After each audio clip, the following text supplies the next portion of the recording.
Cure in today's news, police investigating fraud allegations against former ACT MP David Garrett say there's no evidence of criminal offending and he will not be charged. David Garrett resigned from Parliament last year after police began investigating his statements to the courts in 2005. The lawyer for a West Auckland mother accused of assaulting her 9-year-old daughter hopes the case will be resolved before it goes to trial.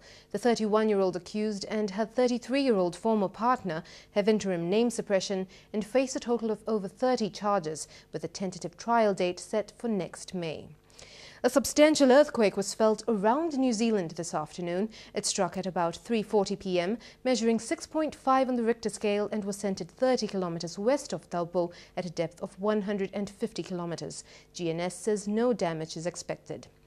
The Amalgamated Workers Union is urging the Earthquake Commission to look locally for the extra staff it needs for Christchurch. The EQC is planning to recruit and train 50 new staff in Australia in order to speed up its payout of contents claims.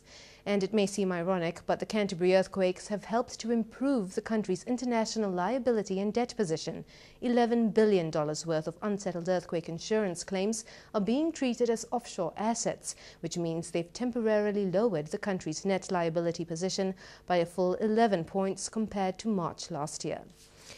Prime Minister John Key is warning against racial discrimination after 2 women were ordered off buses in Auckland because of their full face veils. Saudi diplomats have raised concerns with the government over the separate incidents, and NZ Bus says the drivers, who say they have a phobia about people wearing masks, have been disciplined.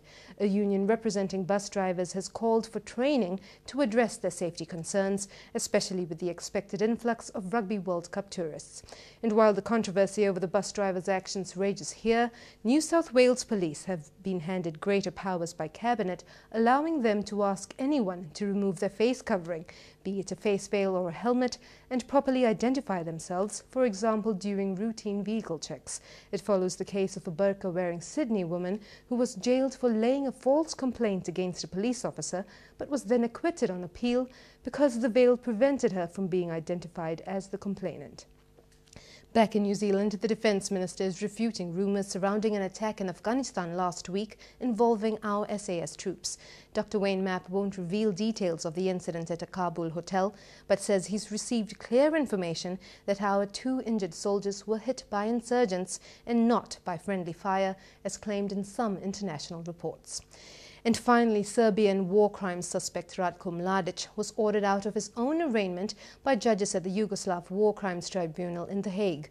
The former military commander of the Bosnian Serbs refused to respond to the 11 charges against him as he didn't have a lawyer present. That left the judges to enter not guilty pleas on his behalf. Well, that's all for now, but you can keep up with the latest news on our website at rima.co.nz. And there are bulletins throughout the evening on the half hour on Shine TV. Ka kite anō.